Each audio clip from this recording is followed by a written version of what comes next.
사랑하는 형제 자매 여러분, 반갑습니다. 제가 사제로 산지 벌써 꽤 오랜 세월이 흘렀는데요. 강론을 준비할 때마다 늘 같은 고민을 합니다. 어떻게 하면 하느님의 이 좋은 말씀을 좀 더 쉽고 따뜻하게 나눌 수 있을까 하고 말이죠. 오늘 우리는 본다는 것에 대해서 아주 흥미로운 이야기를 함께 나눠보려고 합니다. 자, 여러분, 우리는 무엇으로 세상을 보나요?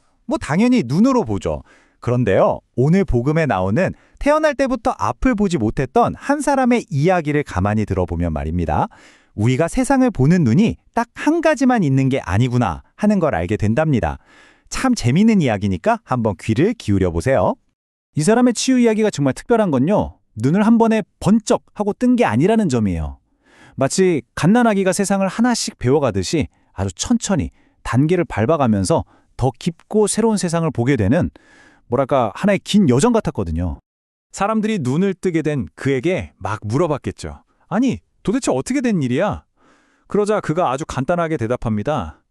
예수라는 분이 진흙을 만들어서 제 눈에 발라주셨어요. 딱 자기가 겪은 사실, 눈에 보이는 그대로만 이야기한 거죠. 이게 바로 그의 첫 번째 눈뜨기였습니다. 이걸 우리는 육안이라고 부를 수 있겠습니다. 말 그대로 우리 몸에 달린 눈 말이죠. 아기가 태어나서 엄마, 아빠 얼굴을 알아보는 것과 똑같아요. 사람과 사물의 겉모습을 있는 그대로 알아보는 눈, 바로 이 육체의 눈이 열린 겁니다. 우리 모두가 가진 가장 기본적인 눈이죠. 그런데 이야기는 여기서 끝나지 않습니다.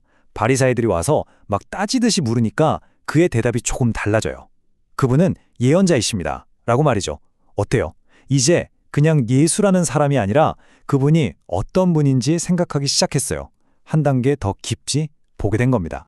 이제 심한, 즉 마음의 눈이 열리기 시작한 거예요. 심한은 생각하는 눈입니다.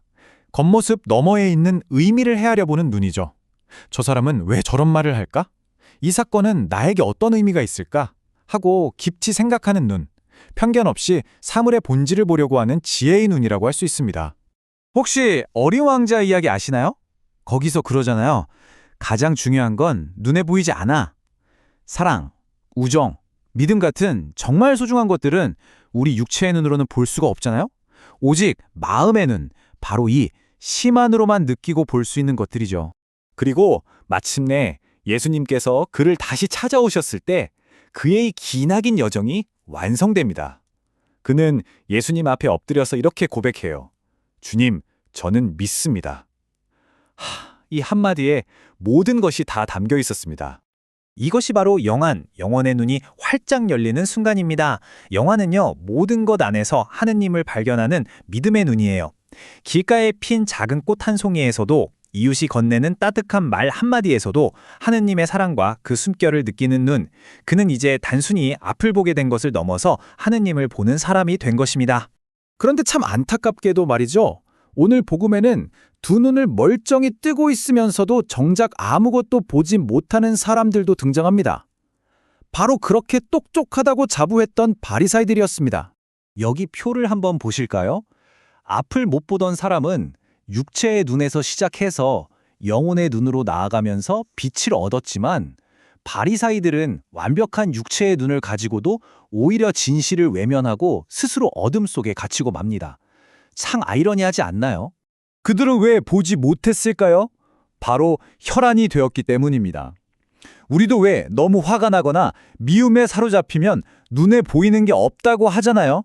바로 그 상태인 거죠. 내 생각, 내 고집, 내 욕심이라는 필터가 눈을 가려서 진실을 있는 그대로 보지 못하고 내가 보고 싶은 대로만 왜곡해서 보는 눈입니다. 이 핏발선 눈으로 보니까 눈앞에 이 명백한 기적이 기적으로 보일 리가 없는 겁니다. 오히려 어떻게든 흠집을 잡으려고 애를 썼죠.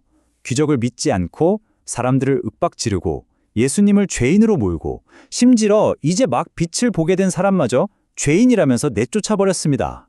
예수님의 마지막 말씀이 그래서 참 무섭게 들립니다. 차라리 너희가 저는 잘 모릅니다 라고 했으면 죄가 없었을 것이다. 하지만 나는 다 안다. 내가 옳다고 하니 너희 죄가 그대로 남아있다. 스스로 다 안다고 착각하는 것, 그것이야말로 가장 무서운 눈멈이라는 뜻입니다.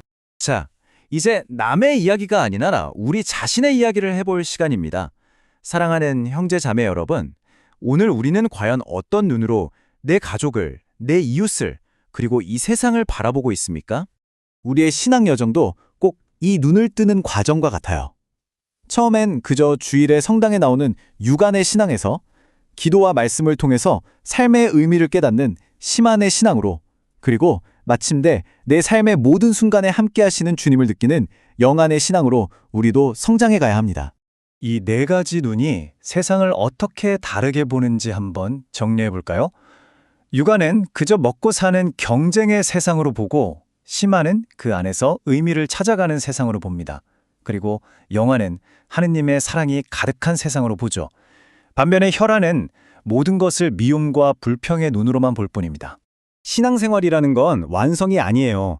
평생에 걸쳐서 조금씩 눈을 더 크게 뜨려고 노력하는 과정이죠. 때로는 넘어지고 우리도 혈안이 될 때가 있겠지만 다시 마음을 가다듬고 주님께 더 밝은 눈을 청하면서 나아가는 그런 여정인 셈입니다. 사랑하는 형제 자매 여러분, 오늘 하루를 지내시면서 조용히 자신에게 한번 물어보시면 좋겠습니다.